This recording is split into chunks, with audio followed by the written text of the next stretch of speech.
जय गुरु जी, प्यारी संगत जी, अनंतम अनंतम शुक्राना मेरे गुरु जी महाराज का। एक बहुत ही प्यारा सत्संग आप लोगों से शेयर करना चाहती हूँ।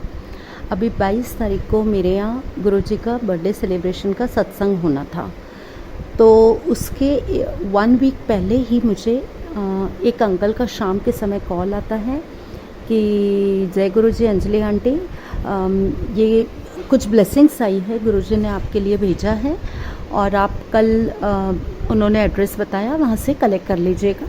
मैं जबलपुर कल आ रहा हूँ। तो मैंने अंकल से पूछा कि आपका नाम, तो अंकल बोले इट डजेंट मैटर कि मेरा क्या नाम है, बस आप अपनी ब्लेसिंग्स कलेक्ट कर लीजिएगा। And I was so excited कि गुरुजी ने अपने बर्थडे से पहले मेरे लिए इतनी प्यारी ब्लेसिंग्स भेज रहे, और तब तक मुझे नहीं पता कि वो ब्लेसिंग्स क्या आ रही है।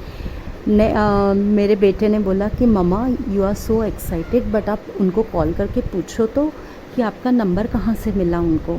फिर मैंने उनको दोबारा कॉल किया और उनसे पूछा कि अंकल बस इतना बता दीजिए कि मेरा नंबर आपको कहाँ से मिला है। तो अंकल कहते हैं कि honestly speaking I am from Delhi, मैं दिल्ली से आया हूँ और ये गुरुजी की सेवा है, ये गुप्त सेवा है। और नागपुर के संगत में मुझे आज इंट्रोड्यूस करवाया गया, तो वहाँ किसी संगत से आपका नंबर मिला। तो मैंने उन आंटी का नाम पूछा कि आपको किस आंटी ने मेरा नंबर दिया। देन ही सेड कि ये आंटी है, इनसे आपका नंबर मिला। देन आई वॉज श्योर कि किसी नोन पर्सन से ही मुझे इनको मेरा नंबर मिला है।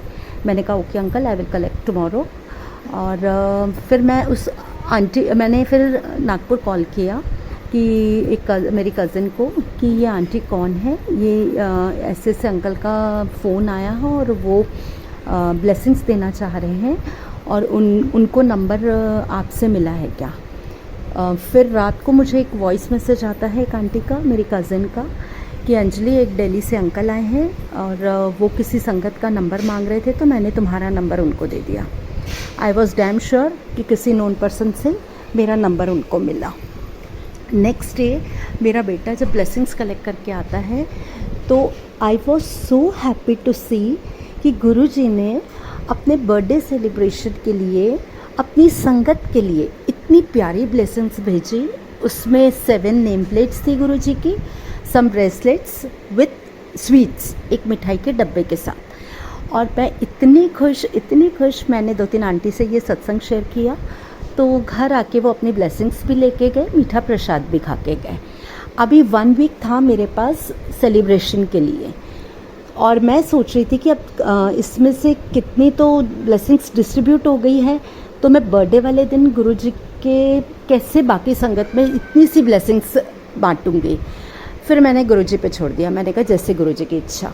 और वो अंकल को मैं जिस दिन कॉल आया उनको थैंक यू का कॉल किया मैंने, और मैंने बोला अंकल इतनी प्यारी ब्लेसिंग्स भेजी है गुरुजी ने, और 22 को ही मेरे यहाँ सेलिब्रेशन है और 1 वीक पहले ही उन्होंने ब्लेसिंग्स भेज दी, and I am so lucky, I am so blessed. फिर क्या होता है, मैं फिर गुरुजी के सत्संग की तैयारियों में लग गई और गुरुजी के लिए मैं इतना प्यारा चोला लेके आई, और उसका दुपट्टा कहीं अरेंज नहीं हो रहा था। मैं बहुत परेशान थी दुपट्टे को लेके कि गुरुजी क्यों नहीं अरेंज करवा रहे। लास्ट 21 को शाम को मैं गई जब मार्केट, तो इतनी बारिश कि वो दुपट्टा मैं ले ही नहीं पाई, कहीं ढूंढ ही नहीं पाई। मैं घर आती हूँ और मेरी गुरुजी से बस वही कन्वर्सेशन चल रही है कि गुरुजी आप क्यों नहीं चाह रहे हो ये चोला ब्लेस्ड हो उस दिन, और बस यही बात करते करते रात को मैं रोते रोते सो गई। नेक्स्ट मॉर्निंग में फिर उन अंकल का मैसेज आता है कि there is something special for sangat and you have satsang today at your residence. Then I was so happy कि गुरुजी फिर कुछ भेज रहे हैं। एंड आप बिलीव करोगे संगत जी, इतना प्यारा चोला भेजा गुरुजी ने ब्लेसिंग्स के लिए, प्लस बहुत सारी ब्लेसिंग्स भेजी डिस्ट्रीब्यूट करने के लिए कि आप उसको भी लेके परेशान मत हो कि आपके पास थोड़ी सी ब्लेसिंग्स बची है तो आप कैसे डिस्ट्रीब्यूट करोगे। ऐसे ही गुरुजी ने हैप्पी बर्थडे वाला बैनर था मेरे पास, बट वो उतना अच्छा नहीं था जो मुझे वहाँ पे लगाना था, तो गुरुजी ने वो भी भेजा कि तुम हैप्पी बर्थडे वाला बैनर भी लगाओ। मतलब एक एक चीज़ का गुरुजी ने कितने अच्छे से ध्यान रखा। ऐसे ही जिस दिन मेरे यहाँ 22 तारीख को सत्संग था, दिन में मेरा और मेरी कज़न का चल रहा था कि क्या रखना है मेन्यू में मीठा प्रसाद में। तो वो कहते कि रहने दो मीठा, भाई संगत को बहुत हैवी हो जाता है और कड़ा प्रसाद और केक इज़ इनफ, तो आप मीठा रहने दो। मैंने कहा चलो जैसे गुरुजी की इच्छा। एंड संगत जी आप बिलीव करोगे, गुरुजी ने इतनी सारी मिठाई भेजी वहाँ पे कि लो आप मीठा भी खिलाओ संगत को। सबको मैंने दिया और सबने इतना खुश होकर खाया कि उनको हैवी भी नहीं लगा और थोड़ा थोड़ा सबको आ भी गया। ऐसे ही उन्होंने हैप्पी बर्थडे बैनर का ध्यान रखा, ब्लेसिंग्स का ध्यान रखा। और गुरुजी को पता था कि मैं चोले को लेके कितना परेशान हो रही हूँ, लेकिन वो अंकल नहीं जानते थे जिन्होंने ये ब्लेसिंग्स वहाँ से भेजी है। वो अंकल को नहीं पता था कि मुझे चोला रिक्वायर्ड है या मुझे क्या चाहिए, वो तो गुरुजी जानते थे। तो गुरुजी ने इतनी प्यारी ब्लेसिंग्स भेजी उस दिन। प्लस ऐसे ही जब हमारे यहाँ सत्संग होना था, उसके पहले मेरा और मेरी कज़न का कन्वर्सेशन हो रहा था कि हम इस बार चाय प्रसाद नहीं रखते हैं, हम कॉफ़ी प्रसाद करते हैं। और वो बोलती है कि कहाँ लगे हो भाभी आप कॉफ़ी के लिए, चाय प्रसाद ही ठीक है ना। मैंने कहा चलो लेट्स सी, अभी टाइम है 8-10 दिन, हम देख लेंगे क्या रखना है।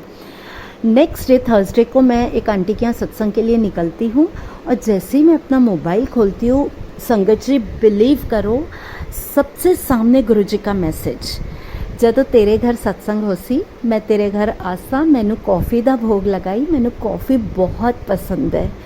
मतलब गुरुजी ने खुद ही बता दिया कि उनको कॉफ़ी पीना है और तुम कॉफ़ी का भोग लगाना। और उस दिन मैंने कॉफ़ी प्रसाद ही लिया और गुरुजी ने अपनी प्रेजेंस कैसे दिखाई, जैसे ही उनको भोग लगा, कॉफ़ी में इतने सुंदर मोर के दर्शन कराए गुरुजी ने। शुक्राना मेरे गुरुजी महाराज का, अनंतम अनंतम शुक्राना। ऐसे ही मेरी कज़न से मेरी बात हुई कि अब हमारे पास चोला आ गया है, अब हम दिल्ली से जब भी कोई जाएगा उनके लिए प्यारी सी जूती लेके आएंगे गुरुजी के लिए।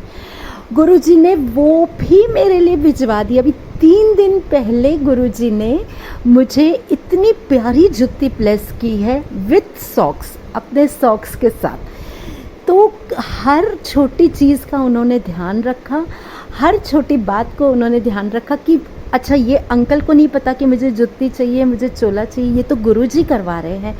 तो उनके थ्रू मुझे इतनी प्यारी ब्लेसिंग्स मिली है गुरुजी की। अनंतम अनंतम शुक्राना, लाख लाख शुक्राना मेरे गुरुजी महाराज का। जय गुरुजी, शुक्राना गुरुजी।